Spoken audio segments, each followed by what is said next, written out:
Hola, buenas noches amigos. Estamos en el programa Las Aventuras de la Espada, en el tiempo de entrevista. Y hoy tenemos a un estupendo autor, un doctor en historia. Y estoy mirando aquí su currículum, Daniel Aquillué, que es un zaragozano de pro, un doctor en historia con 31 años, lo cual no es asequible ni está a la altura de cualquiera. Y bueno, pues este hombre ha hecho un trabajo ímprobo sobre los momentos más importantes de los sitios de Zaragoza. Bueno, yo creo que el libro, que es un libro muy muy interesante, y es un libro complejo pero extenso, pero profundo a la vez, fácil de leer, lo cual es muy importante, y en él cuenta los sitios de Zaragoza de 1808 a 1809. El libro se llama Guerra y Cuchillo y lo edita La Esfera de los Libros, lo cual ya es un marchamo de garantía, porque La Esfera de los Libros no edita un libro de cualquiera. Y bueno, ya está bien de que hable yo, y ahora le toca hablar a nuestro autor, a Daniel. Buenas noches, Daniel, ¿qué tal se encuentra? Hola, buenas. Bien, gracias por la invitación a hablar de los sitios. Muy bien, pues vamos a hablar de los sitios. Daniel, ¿cómo es que se ha metido usted en este charco de los sitios de Zaragoza? Bueno, en la historia del libro en realidad comienza bastantes años atrás. Cuando tenía 15 años, allá por 2005, y en el Monte de Torrero, en Zaragoza, vi unos que resultaron ser los Voluntarios de Aragón, la Asociación de Recreación Histórica de aquí de Zaragoza, que tenían montado un campamento de época, de 1808. Y a partir de descubrirlos a ellos, me empecé a interesar por el tema, conocí también la labor de la Asociación de los Sitios, y justo también llegó al poco el bicentenario de la Guerra de Independencia, leí a Galdós, por supuesto, y quedé fascinado, ¿no? Y fue no solo mi entrada en la Guerra de Independencia como temática de interés, que no abandoné, sino en un interés por el siglo XIX español, que es a lo que dediqué además mi tesis doctoral. Y tras ella ya contactó conmigo Félix de la Esfera de los Libros para proponerme este libro, y vamos, yo acepté encantadísimo, porque dije, por fin tengo la oportunidad de escribir sobre este tema que siempre me ha interesado, siempre he estado leyendo, pero no me había lanzado, no había tenido la oportunidad tampoco de escribir un libro sobre el mismo. Y bueno, el resultado, Guerra y Cuchillo. Guerra y Cuchillo, que bueno, en este vídeo pondremos la portada tanto al principio como al final, y de vez en cuando pondremos algo de material del que está relacionado con los sitios de Zaragoza. Y bueno, pues lo cierto es que es un libro importante, es un libro interesante, es un libro además que desde mi punto de vista refleja muy bien. Lo que pasa es que, claro, el tema es muy amplio, porque sí, se puede hacer en 70 páginas, si tú quieres, un libro tipo Osprey sobre este tema, pero si quieres ahondar en los asuntos que pasaron, en los protagonistas y en los hechos concretos, pues necesitan las casi 400 páginas que Daniel ha utilizado para él. Y una pregunta: ¿cuánto tiempo has tardado Daniel, cuánto tiempo ha tardado en hacer la realización de este libro? Bueno, que lleve desde los 15 años leyendo sobre el tema ha facilitado bastante las cosas, pero con el libro como tal he estado algo más de un año intenso, quiero decir, mirando fuentes documentales, revisando bibliografía y escribiendo. Y ha dado la circunstancia de que ha sido el año 2020 que tan aciago, y que el estar tanto en casa me ha permitido, por otra parte, volcarme mañana, tarde y noche en el libro. Entonces avancé mucho en esos meses de confinamiento, y bueno, el resultado creo que ha sido al fin provechoso. Sí, la verdad es que yo creo que el libro es un libro interesante. mis oyentes, mis televidentes saben que yo suelo ojear los libros más que leerlos, porque claro, es inviable. Recibo 4 o 5 libros a la semana y hago varios programas, con lo cual voy muy justo. Sin embargo, el libro de Zaragoza me ha interesado, es un tema que me ha interesado. Además, me estaba hablando de Luis Solando y su grupo de reconstrucción, que son los que le han metido un poco en esta complicada batalla de la escritura. Y hablando de escritura y hablando de lo que ha comentado antes, ¿qué tipo de fuentes ha utilizado? ¿Fuentes primarias? ¿Otros textos? Más o menos, ¿por dónde se ha movido para llegar a Guerra y Cuchillo? Bueno, la primera fuente primaria para acercarse a los sitios de Zaragoza son las propias memorias de los combatientes o los relatos que se escriben inmediatamente después de la guerra de independencia, que muchos además fueron reeditados en los años del Bicentenario y están disponibles, ¿no? Tanto franceses como Jean Belmas, Rognat o Louis-François Lejeune, polacos, hubo miles de polacos combatiendo en España y en concreto en los sitios de Zaragoza, y están estudiados y editadas sus memorias, y por supuesto fuentes españolas como Agustín Alcaide y Vieca o Faustino Casamayor. Son, digamos, las fuentes, las iniciales, pero solo con ellas no podía ofrecer nada nuevo al lector ni a la construcción de esa compleja realidad histórica de 1808 y 1809. Entonces me fui al Archivo Municipal de Zaragoza y hice un trabajo sistemático de volcado de fuentes que recopiló en su día el general Palafox, ¿no? Que recopiló de todo. Y hay miles y miles de documentos que en el libro están reflejados, unos cientos, aunque he consultado más, y alguno que me faltan todavía por consultar, porque digo, eso sería para casi una tesis doctoral. Y luego también documentos del Archivo Histórico Nacional y de la Biblioteca Nacional Francesa, que tienen bastante además digitalizado, con lo cual, a pesar de las circunstancias de 2020, he podido acceder a ellos e incluirlos en Guerra y Cuchillo.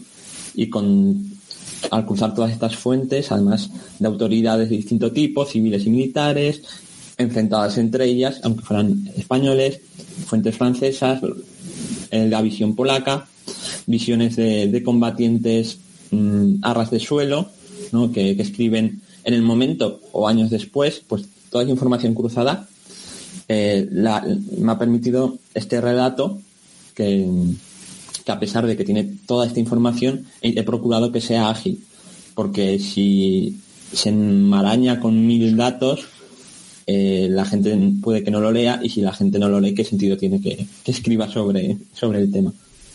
Uh-huh. De las 3 fuentes que me cita, polacos, franceses, españoles, ¿cuál es quizá o cuál ha sido la más importante para usted en la realización de este trabajo?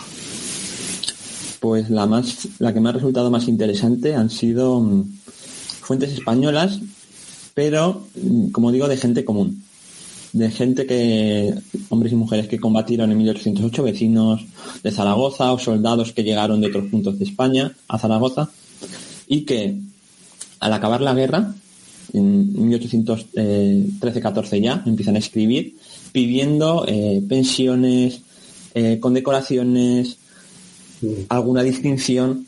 Y claro, todo eso llevaba un proceso, porque esta gente escribía a las autoridades de la época pidiendo esas compensaciones, ¿no?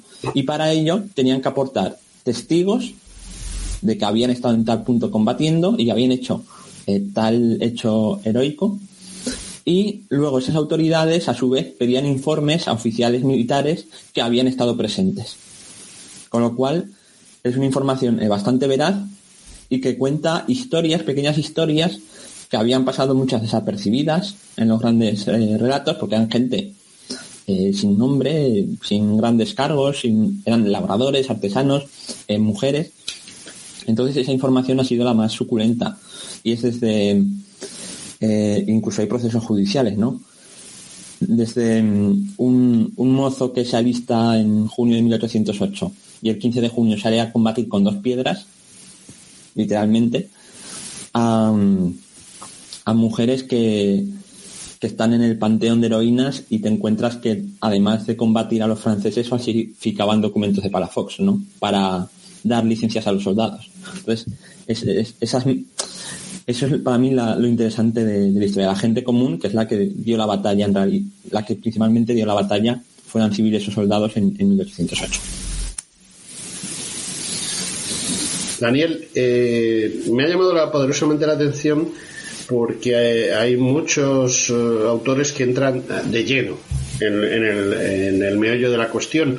No hacen esa previa presentación de cuál es la situación o qué es lo que va a pasar o por qué va a pasar. Entonces, entiendo que los 2 primeros capítulos, prácticamente las 60 primeras páginas del libro, están dedicadas a una presentación de cuál es la situación en 1808 a partir del mes de marzo.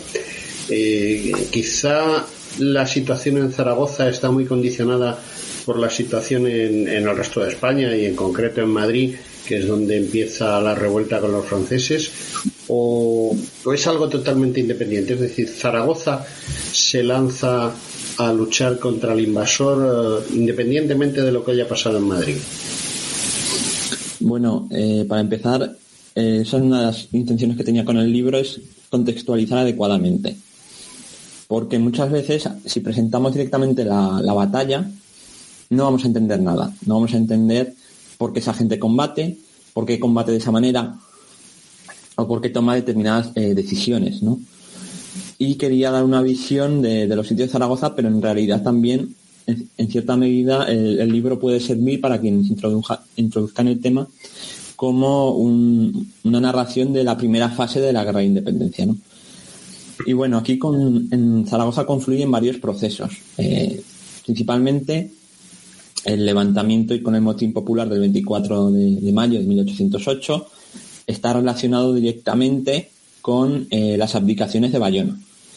Las abdicaciones de Bayona el 6 de mayo, que son la chispa definitiva que produce el levantamiento juntista, la eclosión de juntas en distintas regiones y localidades de España peninsular, que son en las zonas no ocupadas por las tropas napoleónicas, ¿no? Claro, también en este levantamiento influye la conspiración aristocrática, en el caso de Zaragoza, que encabeza Palafox, que había llegado a un punto muerto, no había conseguido sus objetivos en los días previos, y toda la politización popular que viene prácticamente desde comienzos del siglo XIX con las distintas crisis en el campo y en la monarquía, y contra la oposición a Godoy, que esa oposición a Godoy se traslada a Napoleón. Y si a eso sumamos la represión napoleónica sobre el pueblo madrileño en el 2 y 3 de mayo, que es el fin del ciclo de motines populares antifranceses que se vienen dando desde finales de marzo, tenemos la combinación explosiva que da origen a la eclosión juntera y las declaraciones de guerra a Napoleón, que empiezan con Oviedo, Valencia, Cartagena, Zaragoza, a finales de mayo. Y entonces ya se declara la guerra abiertamente y se dan las primeras batallas inmediatamente en las primeras semanas de junio. Yo observo, y bueno, la mayoría del público quizá no lo conozca, que previamente al primer sitio de Zaragoza se producen una serie de, más que batallas, escaramuzas en los alrededores de la propia Zaragoza o en la zona del norte de Aragón, incluso de Navarra. ¿Qué relación tienen directa o indirectamente con la postura que se mantuvo en Zaragoza? Es decir, esa resistencia pase lo que pase, ¿no? Bueno, en primer lugar, esas 3 batallas, de la primera batalla de Tudela del 8 de junio, la de Mayén el 13 de junio y la de Alagón el 14 de junio, son batallas que siempre se han pasado por encima. Y no, hay 3 batallas y luego el sitio de Zaragoza. Dice, no, a ver qué pasa en esas 3 batallas, porque eso efectivamente condiciona mucho el primer sitio de Zaragoza e incluso el segundo. Y primero sale el recién improvisado ejército de Aragón a combatir lejos de Zaragoza, hasta Tudela en Navarra, porque lo que no quieren es que la guerra llegue a las puertas de Zaragoza, ¿no? Y quieren frenar a los franceses en la línea del Ebro cuanto antes. El problema es un ejército mal equipado, con cero instrucción y con muy poquito soldado profesional. Son campesinos que no han visto la guerra en su vida. Y cuando se presentan en campo abierto contra las tropas napoleónicas, pues al primer tiro salen corriendo. Como es lógico por otra parte, porque muchas veces se olvida cuando hablamos del pasado histórico y de las batallas, que en la guerra muere gente, ¿no? Es algo muy obvio, pero nos dejamos llevar muchas veces por la épica y se nos olvida algo tan básico, ¿no? Entonces, cuando estos campesinos ven por su flanco a cientos de jinetes polacos con la lanza cargando, se tiran al Ebro. Y no se les puede recriminar, ¿no?, esa actitud. Y Palafox, el capitán general de Aragón, el recién nombrado capitán general de Aragón, José de Palafox, lo que observa, él sale a la batalla en Aragón antes de su hermano, muy olvidado por la historia, por cierto, Luis de Palafox, Márquez de Lazán. Bueno, José de Palafox lo que observa es que en campo abierto no tiene ninguna oportunidad. Y por eso, por ejemplo, en el segundo asedio se encierra en Zaragoza con todo el ejército. Y también esas 3 derrotas lo que le hacen ver a José de Palafox es que su llamado rimbombantemente ejército de Aragón son miles de campesinos inexpertos que no saben combatir en campo abierto. Y por eso abandona Zaragoza el 15 de junio. Él y todo el Estado Mayor, porque nadie concibe que quien ha sido derrotado sucesivamente en esas 3 batallas pueda resistir en una ciudad sin fortificaciones. La sorpresa viene cuando Zaragoza resiste, y es la sorpresa para el Estado Mayor francés y para el Estado Mayor español. Bueno, lo cierto es que pasan esas 3 batallas, se pierden, el ejército, entre comillas, ejército español entra en la ciudad derrotado y con la sensación de seguir siendo derrotado en breve, pero bueno, hay una figura importante que es Palafox y gente que estaba alrededor de él o que como él creía en la posible victoria, pues deciden resistir en la ciudad como sea, ¿no? ¿Qué gente además hay? ¿Qué personajes son importantes en ese convencer al pueblo y en dirigir al pueblo en cada uno de los lugares? Porque lo cierto es que aunque se sitia toda la ciudad, hay lugares donde se producen hechos más importantes y otros lugares donde apenas sí hay acción, ¿no? En realidad el proceso es casi al revés, es de abajo arriba. A Palafox, en la batalla de Aragón, que es el 14 de junio y el primer sitio empieza el 15, casi es que le fuerzan a ir, a ponerse al frente, el pueblo de Zaragoza. Entonces, es un poco a la inversa. Y, como digo, el 15 de junio Palafox no está en Zaragoza. Y el ejército profesional borbónico español, al comienzo de la guerra, está disperso. Eso también hay que tenerlo en cuenta. Y es un ejército profesional que se podía medir casi en pie de igualdad con otros ejércitos europeos, que se nos olvida que había un ejército regular, profesional y borbónico. El problema es que en 1808 está en Portugal, en Dinamarca y en las costas, pensando que van a invadir los británicos, no los franceses. Entonces en Zaragoza hay unos centenares de soldados profesionales que se escapan de Cataluña y de Madrid y vienen a Zaragoza y van llegando con cuentagotas. Entonces el 15 de junio no llegan a unos centenares, son apenas 1.000 soldados profesionales. Y parte sí que se quedan en Zaragoza el 15 de junio, pero otra parte se los lleva a Palafox para continuar la guerra, porque él piensa que va a caer Zaragoza y continuar la guerra en el resto del territorio aragonés y español. Y los que quedan son militares como Antonio Sangenís, que se acaba de coronel de ingenieros, son gente como Vicente Bustamante, que es el teniente de rey de la plaza, que es quien está mirando qué posibilidades de defensa tiene Zaragoza con el ayuntamiento el día 15 de junio y lo interrumpen los paisanos diciendo no pienses nada, que los franceses estaban aquí y vamos a resistir con lo que sea. Y aunque penséis que suicida, vamos a resistir. O como Marco del Pont, que está con el batallón ligero de Tarragona, que está al norte del Ebro y llega de refuerzo a la zona atacada en el sur, en la batalla de las Heras, o alguien muy importante en los 2 asedios, que es un militar de origen vasco, que había estado en la defensa de Buenos Aires frente a los británicos en 1806 y 1807, que es Mariano Renovales. Entonces son una serie de mandos militares intermedios, junto a una serie de párrocos que organizan el vecindario, como Santiago Sas, junto a líderes naturales, sobre todo labradores, medianos y altos propietarios o incluso comerciantes, los que articulan la defensa, sobre todo en el primer sitio, porque Palafox no volverá a Zaragoza hasta el 1 de julio, hasta 15 días dando una vuelta por todo el sur de Zaragoza, intentando reorganizar fuerzas, intentando presentar una batalla que también sale mal en Épila, cogiendo pólvora en Villafelice y artilleros, porque a los cañones en Zaragoza le están sirviendo paisanos que incluso les revientan los cañones porque no saben manejarlos. Entonces, bueno, es una resistencia bastante caótica en el inicio y con líderes naturales del paisanaje o bien militares intermedios que sí se quedan en Zaragoza y articulan la defensa. La derrota francesa en agosto viene porque les pilla desprevenidos y la confluencia de ejércitos en distintos puntos. Bueno, tú sabes que le hicieron capitán con 11 años, ¿no? Era capitán de los granaderos del regimiento de Saboya porque su padre era coronel propietario del Saboya. Y entonces le hizo un capitán de la compañía de granaderos siendo niño. Y él llegó a general gracias al desastre de Menorca. O sea, cuando se conquista la isla de Menorca no se conquista a sangre y fuego, que es lo que nos han querido hacer siempre ver con el 6 de enero. Eso es mentira. Eso es mentira. Allí lo que pasó es que consiguieron comprar al gobernador inglés.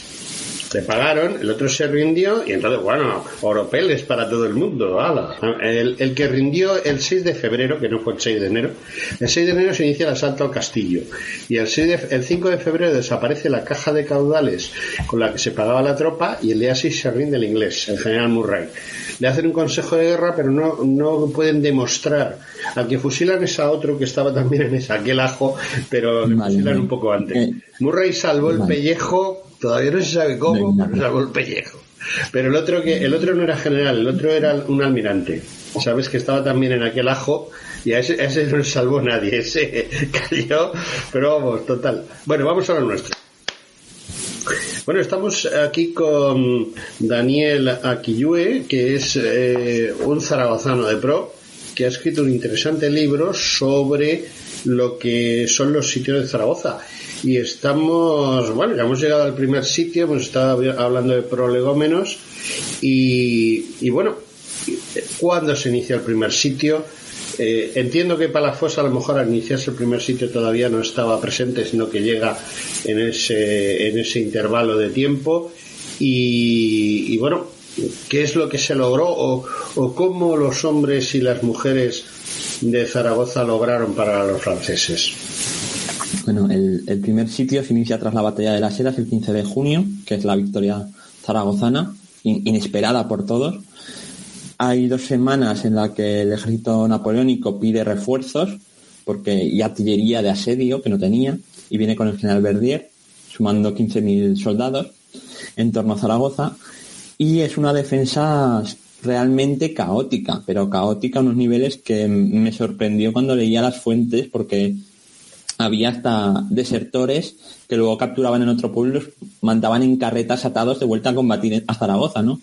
Que es algo bastante que me chocó bastante, porque hay una parte importante del paisanaje, del vecindario, que está dando la batalla incluso con lanzas, ¿no? En ese verano de 1808. Finalmente vuelve Palafox el 1 de julio, intenta organizar la defensa, hace un detallado plan de defensa firmado el 16 de julio, un plan de defensa que se pone a prueba el 4 de agosto, cuando tras un intenso bombardeo de 4 días que se dirige contra la población civil y contra edificios civiles, incluido el hospital de Nuestra Señora de Gracia, para sembrar el terror, ¿no? Ya no se dirige contra objetivos militares, sino con un factor psicológico claro. Asaltan las brechas de las tapias de Zaragoza los soldados napoleónicos. Palafox vuelve a salir de Zaragoza en búsqueda de refuerzos, pero no informa a los militares que se quedan al mando improvisadamente, que es el brigadier Antonio Torres, que muestra en una carta su su gran sorpresa cuando va a buscar al capitán general a su palacio y no está ni él, ni sus hermanos, ni el Estado Mayor. Entonces tiene que tomar la defensa por el mando, por su cuenta, en una situación crítica con el enemigo dentro de la ciudad, combatiéndose ya calle por calle. Y eso es una situación que no se contempla en los reglamentos militares de la época. Entonces es una situación muy novedosa. Pero se estabiliza el frente en la calle del Coso, que está en el centro de la ciudad, ¿no? Y finalmente la resolución de este primer sitio viene de fuera. Para empezar, la batalla de Teodoro Redín en la batalla de Bailén, el 19 de julio, y las noticias que obligan al rey José a retirarse de Madrid apresuradamente. Pero no solo eso, siempre se habla, ¿no? Y Bailén es causa directa del levantamiento del sitio de Zaragoza. Pero no es exactamente así. Influye, obviamente, y es importante, pero hay que tener en cuenta cómo se mueven los ejércitos españoles y los ejércitos levantados por las juntas en ese verano. De hecho, el ejército de Andalucía, cuyo jefe supremo es el general Francisco Javier Castaños, tras Bailén, tiene dos actuaciones. Una es custodiar a los 20.000 soldados franceses de Dupont, que son 20.000 soldados que hacen con ellos, ¿no? Y por otro lado, se va a celebrar la victoria a Sevilla, cuestión que será muy criticada por los hermanos Palafox, diciendo que mientras en Zaragoza estaban combatiendo, el general Castaños estaba de fiesta en Sevilla y le echarán una campaña de propaganda brutal contra él por ese asunto y otros.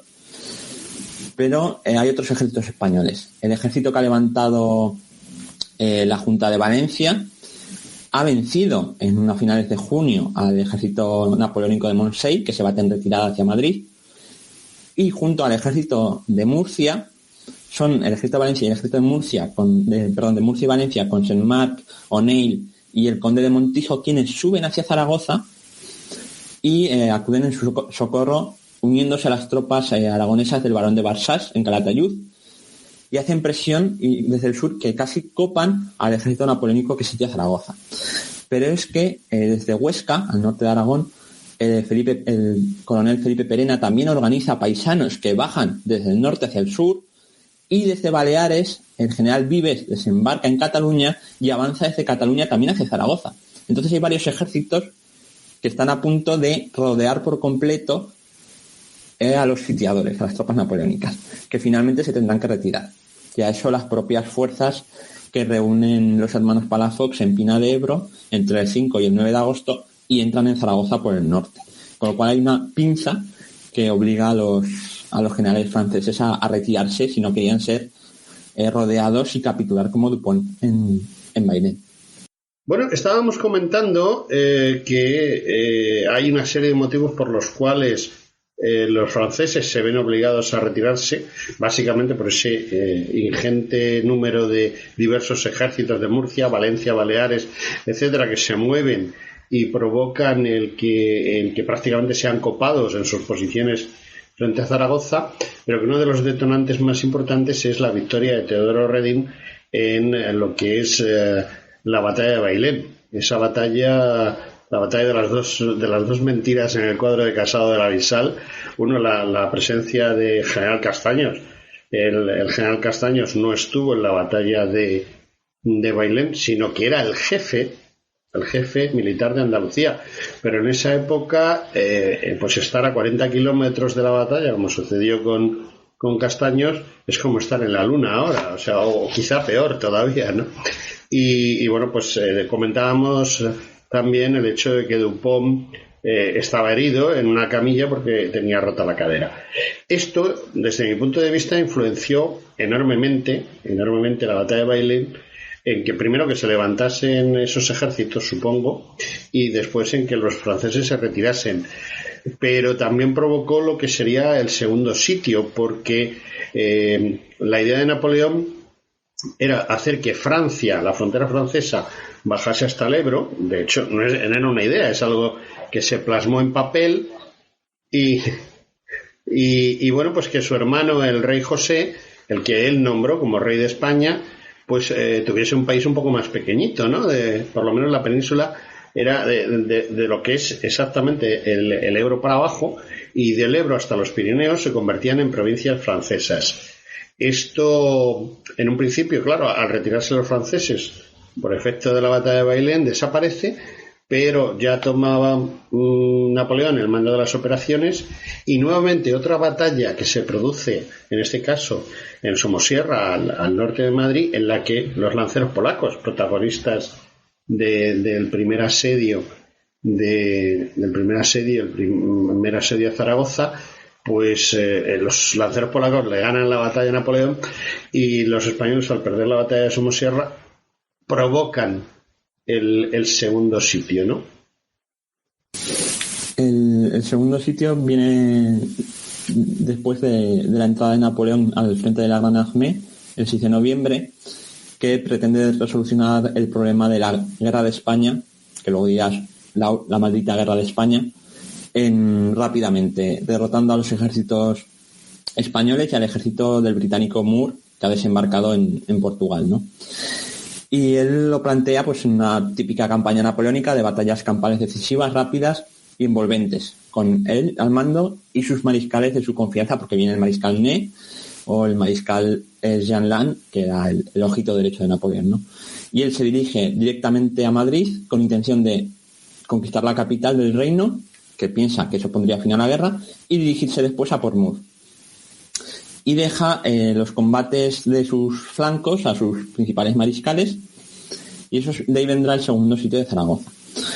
Principalmente de la batalla de Tudela, la segunda batalla de Tudela del 23 de noviembre de 1808, que mientras los hermanos Palafox, Francisco y José, que era el capitán general de Aragón, y el general Castaños con sus edecanes se están peleando entre ellos por ver quién da las órdenes y qué plan estratégico se sigue, dejando un gran hueco entre sus dos ejércitos, el ejército del centro, antiguo ejército de Andalucía, y el ejército de reserva, antiguo ejército de Aragón, entre discusiones por el mando entre uno y otro, que luego da origen a muchas disputas de papel que casi le cuestan la vida luego, por cierto, al general Castaños, que casi es linchado en Ciudad Real poco después. Entre esas disputas llega el ejército del mariscal Lannes y desbarata por completo a los ejércitos españoles en Tudela. De esa dispersión vendrá el segundo sitio de Zaragoza, que se produce apenas un mes después, y para el que Napoleón manda ya no a unos pocos miles de soldados al mando de generales, sino a 2 cuerpos de ejército enteros, casi 50.000 hombres, con 132 piezas de artillería y 2 mariscales, Moncey y Mortier. Ya no es lo mismo que en el verano. Aquí ya las cosas se ponen muchísimo más serias. A un nivel, el salto cuantitativo y cualitativo es brutal. Y también lo será en la propia guerra. Y además aquí hay dos visiones estratégicas distintas de si hay que fortificarse en Zaragoza o hay que defender Madrid, ¿no? En Madrid se crea, como bien sabéis, un nuevo ejército para defender Somosierra, precisamente, con el general Benito San Juan, que poco después, tras la derrota, será linchado por sus propios soldados, acusado de ineptitud.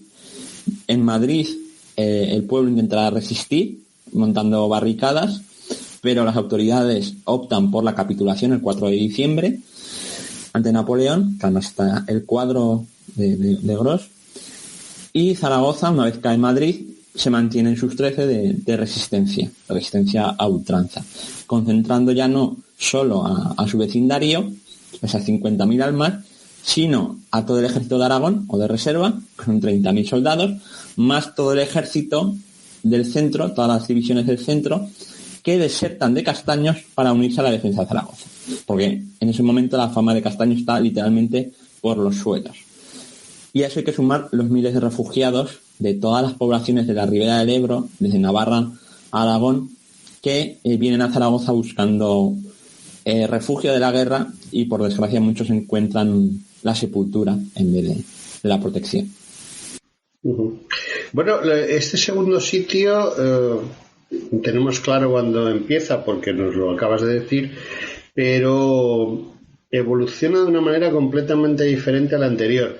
En este Palafox sí está dentro de Zaragoza, creo, Y bueno, pues también la defensa es a muerte, ¿no? O sea, se defiende casa por casa, calle por calle, iglesia por iglesia, porque curiosamente las iglesias se convierten en centros de desesperación ya final. ¿Y qué nos puedes contar? Hacer un resumen muy muy rápido de ese tiempo, cuánto tiempo es y en qué situación, sobre todo en qué situación cuando ya termina el sitio y los franceses ganan la posición, en qué situación se encuentra Zaragoza y en qué situación se encuentra la población civil. Bueno, el sitio comienza el 21 de diciembre, pleno invierno, y comienza con 2 batallas. Una en el sur de Zaragoza, la batalla del Canal y Torrero, y otra al norte, que es la batalla del Arrabal. La del sur la pierden las tropas españolas y la del norte la ganan las tropas españolas. Y en ese momento varios oficiales, como el jefe de la artillería, Luis Villava, piden a Palafox que saque tropas de Zaragoza para poder hostigar desde fuera a las tropas napoleónicas, para acabar con la división del general Gassan al norte del Ebro y para evitar tener tantas miles de bocas que alimentar en pleno invierno en una ciudad sitiada. Palafox se empecina en que no, y el día 22 de diciembre le llega una oferta de capitulación, ¿no? de los mariscales Moncey y Mortier. En ese momento Palafox dice la famosa frase de "yo no sé rendirme, después de muerto hablaremos de ello", y yo creo que ni él ni nadie era consciente de que esas palabras, que sonaban más a proclama y a bravata y a propaganda de guerra que en algo que realmente pensaran que fuera a suceder, se cumplieron al pie de la letra. Bueno, casi al pie de la letra, porque Palafox no muere, pero casi, no de tifus. Porque el segundo asedio, que en ningún momento, hasta ya entrado febrero de 1809, en 2 meses que duró, estaba claro quién lo podía vencer, porque juegan muchos factores y nada estaba escrito, se convierte en algo realmente infernal, dantesco y dramático, inicialmente para las 2 partes, porque las tropas napoleónicas realmente estaban aterradas con lo que viven en Zaragoza y estaban con fallos logísticos importantes, pasando hambre y frío. Y en el interior de la ciudad, al concentrarse tanta masa humana, casi 100.000 personas, se desata una epidemia de tifus que ciega la vida de centenares de personas al día. Y eso es un factor determinante. Y a partir del 27 de enero, cuando caen las tapias, las nuevas fortificaciones de tierra que se habían hecho en el periodo entre sitios, bajo mando del coronel de ingenieros Antonio Sangenís, se da el característico combate casa por casa, ¿no? Habitación por habitación. Cada iglesia es una ciudadela que deben minar y volar por los aires las tropas napoleónicas. Es una guerra que no se había visto nunca nada parecido y que sorprende a todos los combatientes. Y en febrero de 1809 ya se llega a un nivel de desesperación y radicalización en una parte de la población bastante importante. Hay otra parte, varios comerciantes que a comienzos de febrero dicen ya se ha hecho todo lo posible, capitulemos.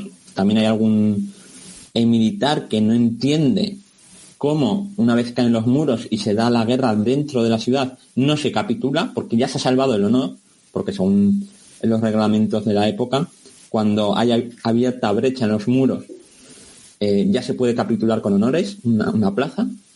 Pero es que Zaragoza ni era plaza fuerte, ni tenía murallas dignas de tal nombre, y se estaba combatiendo calle por calle dentro de la ciudad. Entonces, para mucha gente, para una parte de la gente, eso es ya suficiente. Para otra parte de la gente, esa espiral de violencia le lleva a una radicalización extrema y de resistencia numantina hasta el final. Y estas 2 vertientes que se dan conviven en febrero de 1809 hasta que el 20 de febrero ya la situación es insostenible. Palafox está enfermo de tifus. Varios de los mandos militares más aptos, como el barón de Barsás, Antonio Sangenís, Simonó, han muerto o están enfermos y morirán poco después, como Neil o Saint-Marc. Entonces ya se da la disyuntiva de que no hay brazos para sostener la defensa realmente. Apenas quedan 3.000 combatientes. Y se opta por capitular, porque además el mariscal Lannes ya había organizado varias minas que atravesaban el Coso y podían hacer volar lo que restaba de ciudad, que ya un 30% había quedado prácticamente destruida o seriamente dañada por bombardeos y efectos de las minas. Entonces la Junta de Zaragoza decide capitular con unas condiciones, que alguna no sea respetada, y finalmente el 21 de febrero de 1809 12.000 combatientes salen en una situación bastante lamentable por la puerta del Portillo, entregando las armas, y muchos acabarán presos en Francia durante los 6 años de la guerra. Uh-huh. Bueno, nos hemos quedado sin tiempo, Daniel. Siento muchísimo que no podamos seguir hablando, pero el tiempo es finito en los medios de comunicación. Una última disquisición: mitos, heroínas, héroes. Cuando pasa el tiempo se cuentan cosas que unas veces son verdad, otras veces son exageraciones, otras se olvidan. ¿Qué me puedes decir de esto? Bueno, la guerra de independencia es el mito fundacional de la nación española, ¿no? Como tal. Entonces, desde el mismo momento se prestó a mitificación. Y es lógico, además, en los procesos históricos del siglo XIX y siglo XX. Y yo me resisto mucho a hablar de héroes y heroínas. Y de hecho en el libro lo utilizo muy poco. Porque cuando le ponemos el apelativo de héroe a alguien, ya tiene que ser alguien perfecto, ¿no? Y lo que te encuentras cuando bajas al barro de la historia son personas normales y corrientes, incluso el propio Palafox, que se ve realmente sobrepasado por los acontecimientos, ¿no? Y si hablamos de héroes y heroínas, luego siempre, si esos héroes y heroínas que tenemos idealizados en un momento determinado tienen miedo en una guerra, como es lógico, o toman una actitud equivocada militarmente, como le pasa a Palafox, o salen corriendo, como son... ¿En qué nos quedan esos héroes?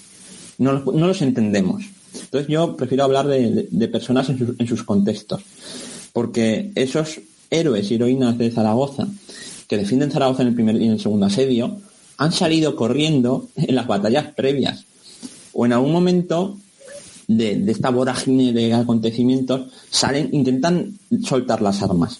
Entonces, ¿qué son? ¿Héroes a tiempo parcial y traidores o cobardes a tiempo parcial? No. Son etiquetas que a veces nos ocultan a esas personas en su momento histórico, que son mucho más interesantes y fascinantes, con sus luces y sombras y sus actitudes humanas, al fin y al cabo, en esa guerra que nadie vio venir. Y nadie pensó que sería ni de 6 años ni con esos desastres que dejó reflejado el Goya. Bueno, pues sí que se nos ha acabado el tiempo, Daniel. Bueno, es un libro muy interesante el tuyo. Yo personalmente lo recomiendo a nuestros oyentes o televidentes. Y bueno, va a haber más libros. ¿Estás trabajando en otros trabajos interesantes en este momento? Bueno, ideas no me faltan, y ganas de investigar el siglo XIX español, y el siglo XVIII, que también me interesa mucho.